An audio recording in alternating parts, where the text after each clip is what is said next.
여러분 어느 책에 나온 이야기입니다. 어떤 학생이 한국에서 미국으로 어학연수를 오는데 미국 항공기를 탔습니다. 그래서 미국 당연히 승무원이 스튜어디스가 이렇게 와서 묻습니다. 코크와 스프라이트 이렇게 묻습니다. 그랬더니 이 친구가 자신 있게 대답을 합니다. 예스. 그래서 이 스튜어디스가 또 눈치가 빨라야 되잖아요. 그래서 눈치껏 콜라를 갖다 줬습니다. 그리고 미국에서의 8주간의 어학연수를 마치고 다시 이제 한국으로 돌아가는데 당연히 똑같은 비행기를 타고 미국 비행기를 타고 한국으로 돌아가고 있는 중에 다시 스튜어디스가 와서 묻습니다. 코크와 스프라이트.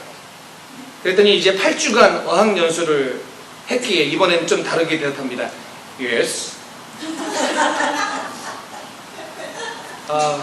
미국에 사는 우리들은 잘 압니다.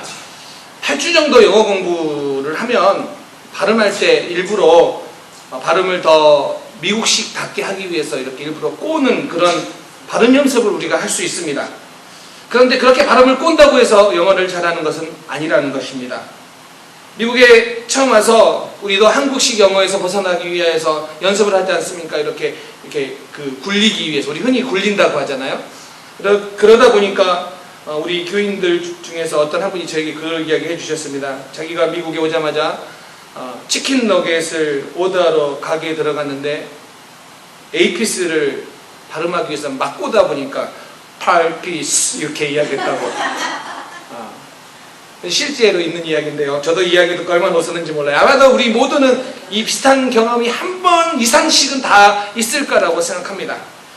자, 그런데 오늘 본문의 이야기를 통해서 좀 여러분과 나누고 싶은 게 뭐냐면 우리가 yes라고 이야기하거나 아니면 야 아니면 혹은 yes 뭐 이렇게 대답하거나 이것과 이것이 발음의 차이는 있을 수는 있지만 영어의 차이는 없는 것처럼 혹 우리의 신앙생활에 우리가 혹 신앙생활에 yes라고 이야기할 수는 있을지는 모르나 그러나 우리의 신앙생활의 모습이 이전과 다를 바 없을 수도 있다라는 그 경고를 오늘 우리는 본문에 나와 있는 사울을 통하여 배울 수 있다라는 것입니다. 오늘 본문을 보면 이렇게 시작합니다. 사무엘이 기름병을 가져다가 사울에게 머리에 기름을 붓습니다. 그리고 사무엘이 사울에게 그렇게 이야기합니다. 이제부터 세 가지 징조를 이야기할 텐데 이 세 가지의 징조가 이루어지면 하나님이 너를 기름 부어 왕으로 삼으신 줄 알고 그 뜻을 받들어라 라고 이야기를 하면서 세 가지 징조를 이야기합니다. 첫 번째 징조가 뭐냐면 라헬의 묘시 곁에서 그동안 지난주에 우리가 봤던 것처럼 사울이 찾고 있던 암나기의 행방을 말해줄 사람을 만난다는 거예요. 신기한 일이잖아요. 라헬의 묘 옆에 가는데 어떤 사람이 그 암나기 어떻게 됐다라는 그 행방을 말해준다라는 거예요. 두 번째는 뭐냐면 다볼 상수리 나무로 가면 베델로 올라가는 예배하러 올라가는 세 사람을 만나는데 그들이 사울에게 문안하고 떡 2덩이를 바칠 거라고 예언을 합니다. 그러니까 아주 구체적으로 예언을 하죠. 세 번째가 뭐냐면 사울이 자신의 고향인 기브아에 들어갈 때 거기에서 산당에서 내려오는 선지자들의 무리를 만날 건데 하나님의 영이 강하게 임하여 그 선지자들과 함께 예언할 것이다 라고 이야기를 합니다. 그러니까 이 세 가지 예언을 이야기하고 이 세 가지 예언이 이 징조가 다 이루어지면 이것은 하나님의 뜻이다. 이것은 하나님의 계획이다. 그러니 너가 이제 해야 될 게 있다. 뭐냐면 믿음의 응답을 해야 된다라는 이야기를 합니다. 자, 어떤 믿음의 응답을 해야 되냐면 크게 두 가지예요. 7절과 8절인데요. 첫 번째 7절에는 뭐 이렇게 나와 있습니다. 기회를 따라 행하라. 하나님이 너와 함께 하실 것이다. 여러분 기회를 따라 행하라. 이 본문이 좀 어려워요. 구체적으로 그냥 읽어서는요. 무슨 말인지 조금은 어려운 본문이에요. 기회를 따라 행하라. 이 말이 무슨 의미인지. 사실 이 이야기를 히브리어 문장으로 직역을 하면 이렇게 이야기합니다. 내 손이 발견한 것을 하라. 여러분 이 말도 못 알아듣겠죠. 기회를 따라 행하라도 무슨 말인지 모르겠는데 이걸 직역해도 이거예요. 내 손이 발견한 것을 하라. 이 말도 모르겠어요. 자, 이게 이런 의미예요.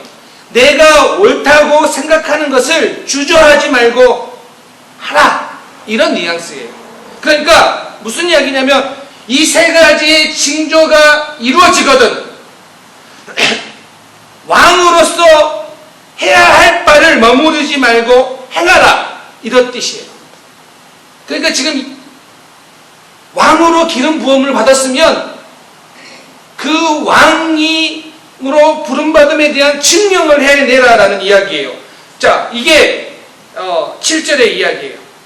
자, 그러면서 왕이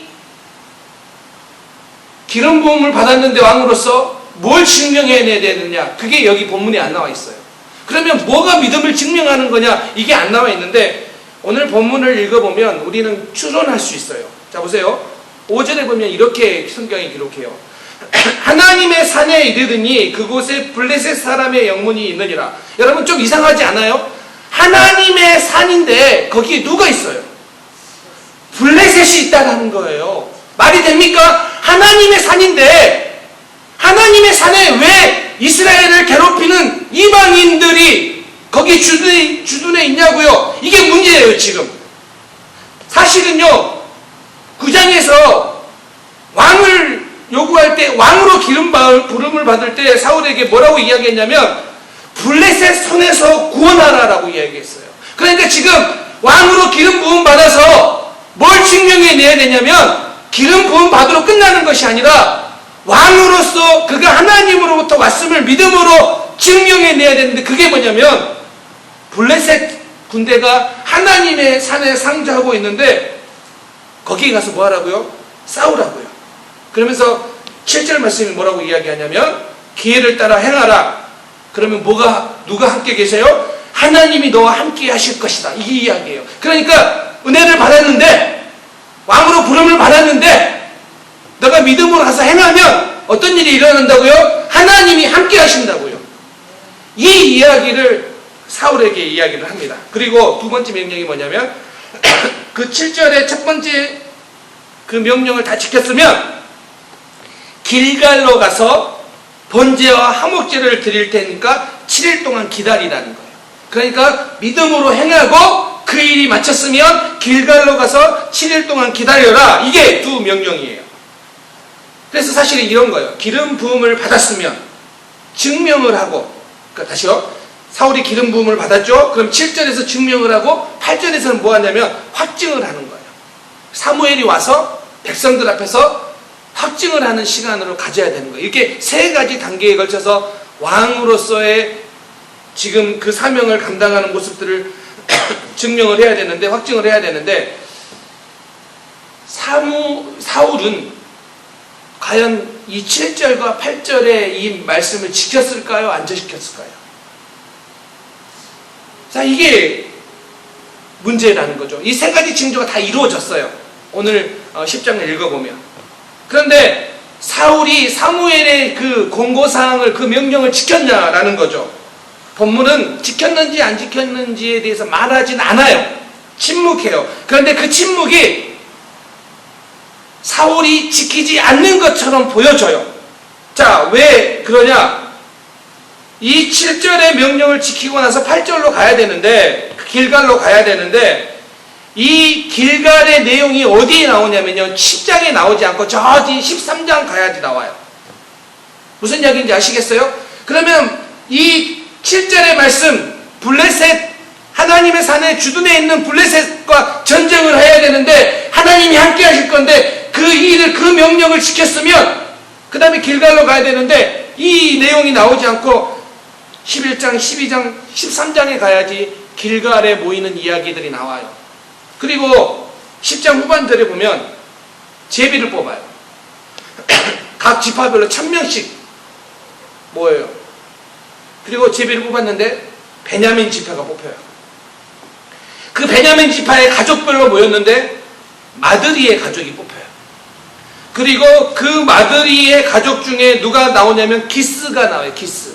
그리고 그 기스의 아들 중에 누가 뽑혀요? 사울이 뽑혀요. 그러니까 이건 완전히 여러분 우리 이렇게 경품 추천하는 정도가 아니라 그 이상이에요. 복권과 같은 그런 정도예요. 이 정도로 어려운 것이 뽑혔으면 어떻게 생각을 해야 돼요? 이미 기름도 부음받은 사건도 있었겠다. 이 많은 사람들 앞에서 정말 이게 한두 명이 아니잖아요. 1000명씩 지파별로 나왔는데, 그리고 또 베냐민 지파에서 또 마드리의 가족에서 또 기스의 가족에서 또 사울이 뽑혔는데, 그러면 하나님 앞에 나와가지고 하나님, 내가 하나님의 그 응답에 제가 부르심에 제가 순종하겠습니다, 이래 정상 아니겠습니까? 그런데 사울이 뭐합니까? 숨어버려요.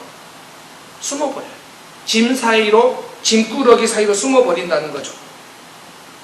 여러분, 사울에게 지금 일어난 일은 어마어마한 일이에요.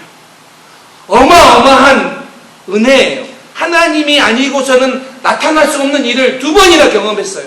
이게 사울이에요. 그런데 사울은 어땠을까요? 사울을 보면서 제가 좀 이런 생각이 들었어요.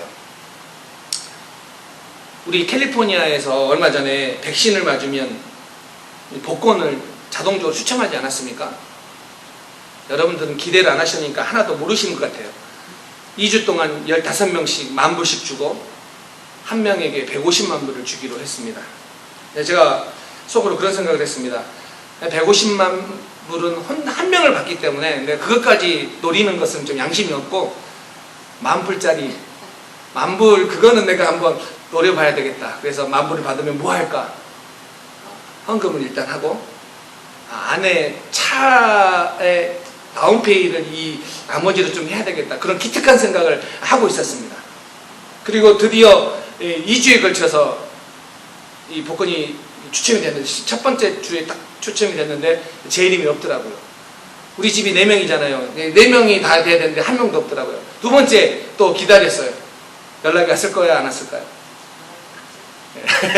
왔으면 제가 그동안 가만히 있었겠습니까? 그 정도로 어려운 거 아닙니까? 그러면 그렇게 왔으면 제가 진짜, 이건 진짜 너무너무 기가 막힌 일이다. 제가 모르겠어요. 우리 성도님들 중에서도 혹시 10,000불짜리 당첨되신 분이 계신지 모르겠는데, 그랬으면 가만히 있을 리가 없잖아요. 어머, 나 진짜 10,000불 당첨됐어요. 소문 나보다 남을 거 아니에요. 지금 그보다 더 심한 일에 지금 사울이 경험을 했는데도 사울이 뭐예요? 숨어버려요. 왜 숨어버려요? 지금 사울은 하나님이 하시는 일에 대해서 놀라움을 표현해야 되는데, 지금 숨는 것은 겸손이 아니에요. 여전히 하나님에 대해서 확신이 없기 때문에 숨어버리는 거예요. 여기에 사울의 문제예요. 사울의 문제가 무엇이냐면, 오늘 우리를 적용하면 그거예요. 엄청난 은혜를 받았는데, 신앙적으로 엄청난 은혜를 경험했는데, 그런데 사람들에게 간증할 만한 간증이고, 사람들이 보기에도 정말 하나님이 너와 함께 하셨구나, 큰 은혜를 베푸셨구나, 이런 이야기인데도 불구하고 뭐예요? 그 은혜 받은 그 자리만 머물러 버려요. 이게 사울의 문제예요. 사울이 기름 부음 받았으면 뭐 해야 된다고요? 그거에 대해서 증명하고 확증하는 단계까지 가야 되는데, 지금 사울의 문제는 뭐냐면, 은혜 받았는데 특별한 일들이 일어났는데 거기에 머물러 있어요.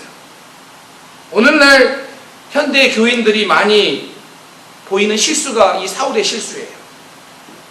교회를 오래 다니면서 그렇게 말해요. 내가 교회 다니면서 받은 은혜가 많습니다.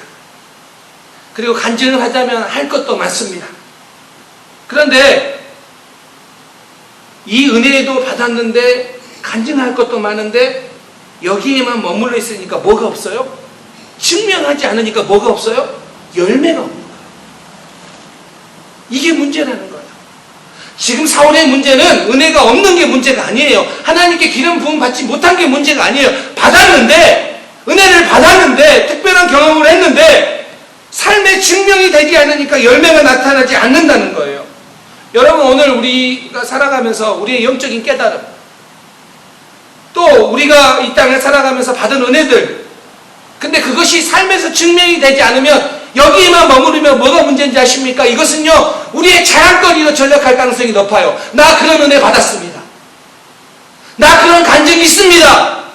근데 이 자랑거리만 머무는 것이 아니라 사울이 여기에서 넘어진 거예요. 여기에서 어디까지 가야 됩니까? 7절에 너는 기회를 따라 행하라 라고 말씀하시는 그 말씀에 응답해야 되는데 그 응답을 하지 못하기 때문에 열매가 나타나지 않은 거예요.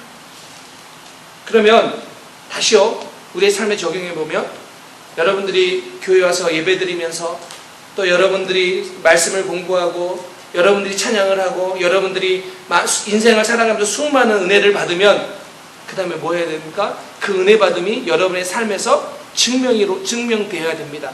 그리고 그 증명은 뭘로 나타납니까? 그 은혜 받음은 열매로 나타나게 된다는 것입니다. 현실에 뿌리 박은 영성이라는 책이 있어요. 다윗의 일대기를 쓴 책인데요. 그 책에서 이렇게 이야기해요. 우리의 신앙적인 삶과 세상에서의 삶은 별개가 아니라 하나가 되어야 된다. 그리고 그 대표적인 삶, 신앙과 삶이 일치된 대표적인 사람이 누구냐? 바로 다윗이다. 그래서 현실에 뿌리 박은 영성, 그 사람이 누구다? 다윗이다 라는 이야기를 해요.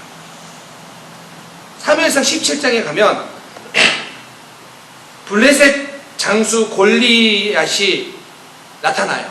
그리고 다윗이 우리가 잘 아는 것처럼 모든 이스라엘 백성들이 떨고 있을 때 자원하여 나가요. 그리고 그렇게 자원하여 블레셋 장수 골리앗과 싸우러 나갈 때 왕이었던 사울이 다윗에게 와서 했던 말이 무슨 말인지 아십니까? 사울이 다윗에게, 그 어린 다윗에게 했던 말이 무엇이냐면, 하나님이 너와 함께 하시기를 원하노라. 이 말 어디서 들었어요? 사무엘이 7절에서 기회를 따라 행하라. 하나님이 너와 함께 하십니다. 자기 그 이야기 들었어요. 그리고 그 이야기를 다윗에게 해요. 근데 뭐가 없어요? 그 이야기를 들었지만, 그 이야기도 할 줄 알지만 그의 삶에서 그것을 증명할 그런 시간이 없었다는 거예요. 오늘 우리도 은혜를 받고 은혜스러운 이야기 너무 잘해요. 우리 은혜스러운 이야기 너무너무 잘하는데 그 은혜스러운 이야기를 내 삶에서 증명할 시간이 없으면 다윗과 사울의 문 차이가 어디서 납니까? 다윗은요, 증명해냈어요. 기름 부음을 받고 난 이후에 사무엘에게 기름 부음을 받고 난 이후에 증명해냈어요. 그 증명이 뭔지 아십니까? 골리앗과 전투예요. 우리는 골리앗과 전투를 따로 띄워보는데 아니에요. 사무엘로부터 기름을 붓고 난 다음에 일어난 사건이 뭐냐면 골리앗과의 전투예요. 그러니까 골리앗과의 전투는 다윗에게 있어서 어떤 사건이냐면 그가 하나님으로부터 부름을 받은 것에 대한 증명의 사건이에요. 그게 골리앗과의 전투예요. 그런데 그 전투에서 사울이 말해요. 하나님이 너와 함께 하시길 원하노라. 그리고 다윗은 그렇게 믿음으로 나갔을 때 하나님의 함께 하심을 경험해요. 그런데 사울은 그러지 못했다라는 거예요. 사울은 은혜를 받았는데, 경험은 했는데 삶에서 증명하는데 실패했다라는 거예요. 여러분, 우리 기도할 때 어떤 기도합니까? 은혜 달라는 기도 많이 하지 않습니까? 저 그런 기도 많이 해요. 하나님, 우리 성도님들 이름 불러가면서 기도할 때 하나님 이 가정에, 하나님 이 집사님에게 은혜 주시옵소서. 꼭 은혜 주시옵소서. 그들의 가정에, 그들의 사업장에, 그들의 직장에, 그들의 건강에, 그리고 실제로 또 은혜 받은 분들도 많으세요. 이렇게 보면 진짜 하나님 은혜 주셨기 때문에 여기까지 오신 분들이 많으세요. 그런데 그런 은혜를 받았는데 그 은혜 받은 거에 감격하고 그냥 거기 자리에 머물러 있다면 그것은 우리에게 위험한 상황이라는 거예요. 왜요? 그것이 그냥 자랑으로, 그 자랑이 교만으로, 그 교만이 결국 내가 삶에서 열매 맺지 못하게 만드는 그 일이 되기 때문이에요. 요한복음 15장 5절에 이렇게 이야기하지 않습니까? 나는 포도나무요 너희는 가지라. 그가 내 안에 내가 그 안에 거하면 사람이 열매를 많이 맺나니. 그리스도인의 삶은요, 하나님은요, 우리의 삶을요, 우리가 얼마나 화려한 꽃을 피웠는지, 겉으로 드러나는 그 꽃이 얼마나 화려한지로 우리를 평가하지 않으세요. 그 사람이 맺고 있는 내적인 열매로 평가하세요. 이게 하나님이 우리를 평가하시는 기준이에요. 그런데 지금까지 많은 사람들은 어디에 치중하냐면 겉으로 드러나는 열매에 자꾸 치중을 해요. 그런데 오늘 지금까지 살아온 우리의 삶의 흔적에 열매가 있느냐, 이것은 너무 우리에게 중요해요. 지금까지 살아온 우리의 믿음의 삶에 열매가 있느냐, 열매의 흔적이 있느냐, 이건 너무 중요하다는 거예요. 그런데 그 열매가 어떤 열매가 되냐? 성령의 열매예요. 여러분, 우리 착각하지 말아야 돼요. 팀 켈러 목사님이 그 책에서 이렇게 이야기했어요. 우리에게 중요한 것은 성공보다 열매다. 마태복음 7장에도 그렇게 이야기하지 않습니까? 이와 같이 좋은 나무마다 아름다운 열매를 맺고 못된 나무가 나쁜 열매를 맺나니, 좋은 나무가 나쁜 열매를 맺을 수 없고 못된 나무가 아름다운 열매를 맺을 수 없다라고 성경은 우리에게 분명하게 이야기합니다. 세상은 이렇게 이야기해요. 성공이 열매다. 근데 우리가 맺어야 할 열매는 세상에서 이야기하는 성공이 아니라 성령의 열매예요. 그러면 은혜 받았으면 어떤 열매로 가야 됩니까? 성령의 열매로 맺혀져야 돼요. 우리의 삶에서. 갈라디아서 5장의 말씀처럼 오직 성령의 열매는 사랑과 희락과 화평과 오래 참음과 자비와 양선과 충성과 온유와 절제니, 이 열매를 우리가 맺고 있느냐예요. 질문해야 됩니다.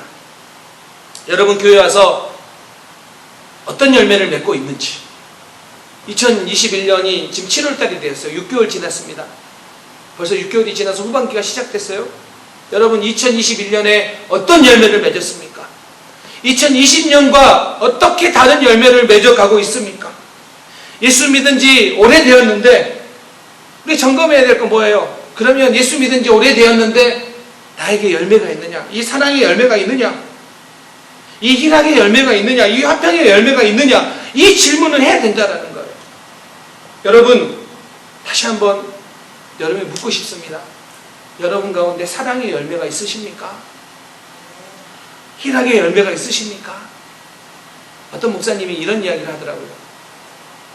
자기는 자기 집의 개 이름을요, 이 성령의 열매 중에 한 가지로 정했대요. 왜요?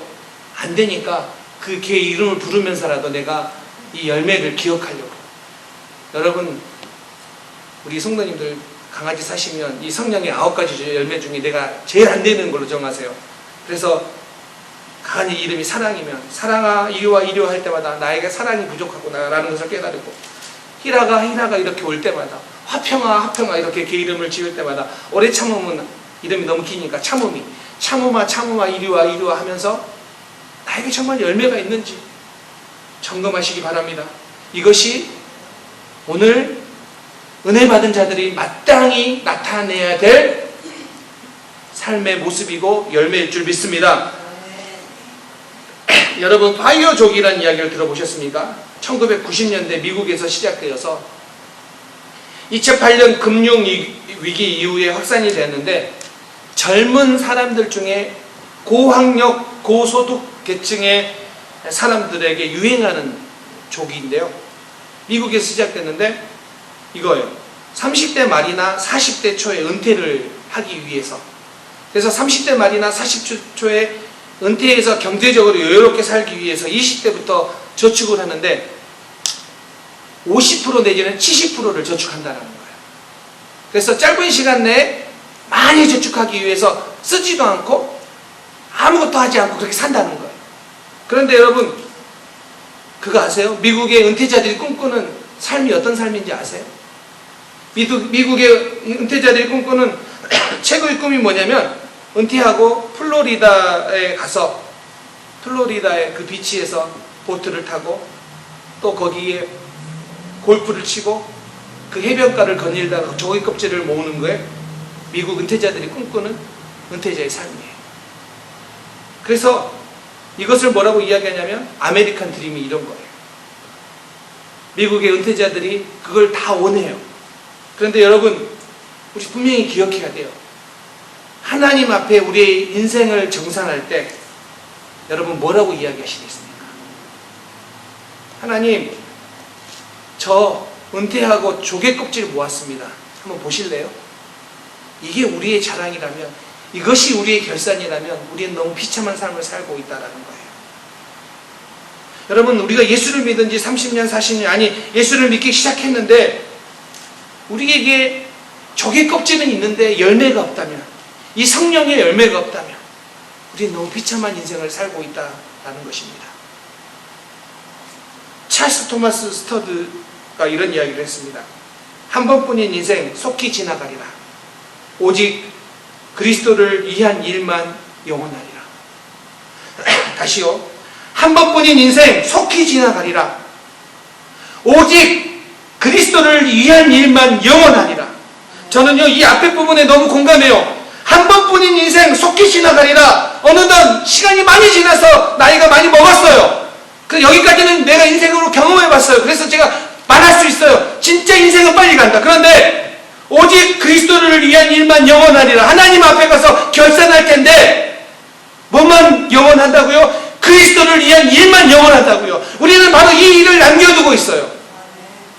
그런데 이 일을 결산할 때 뭘 결산한다고요? 우리가 얼마나 그 골프를 잘 쳤는지, 우리가 얼마나 재미있게 요트를 탔는지, 우리가 얼마나 조개껍질을 많이 모았는지가 아니라 그리스도를 위한 일만 결산하게 돼 있다라는 거예요. 그렇기 때문에 여러분, 오늘 기름 부음 받은 거 너무 중요해요. 여러분, 은혜 받는 거 너무 중요해요. 여러분들이 예배를 통하여, 교회를 통하여 예배 받는 거 너무 중요해요. 저는요, 우리 성도님들에게 듣고 싶은 이야기가 그런 거예요. 목사님, 우리 교회 와가지고 내가 삶에 더 열매가 나타난 것 같아요. 이 이야기 너무 듣고 싶어요. 새로운 사람이 교회에 왔는데, 목사님, 내가 교회 다니면서요, 내 삶에 열매가 나타난 것 같아요. 이런 일들이 일어난 것 같아요. 라는 이야기 너무 듣고 싶어요. 목사님, 저 돈 많이 벌었어요. 우리 아들, 정말로 우리 딸 좋은 대학 가서 좋은 직장 잡았어요. 이런 것도 좋지만 그보다 더 듣고 싶은 말이 뭐냐면, 여러분의 가정에, 여러분의 자녀의 삶에 성령의 열매가 나타나고 있다는 그 이야기를 더 듣고 싶어요. 이게 우리가 맺어야 될 열매입니다. 말씀을 맺겠습니다. 왜 사울이 실패했어요? 기름 부음을 받았는데 왜 실패했어요?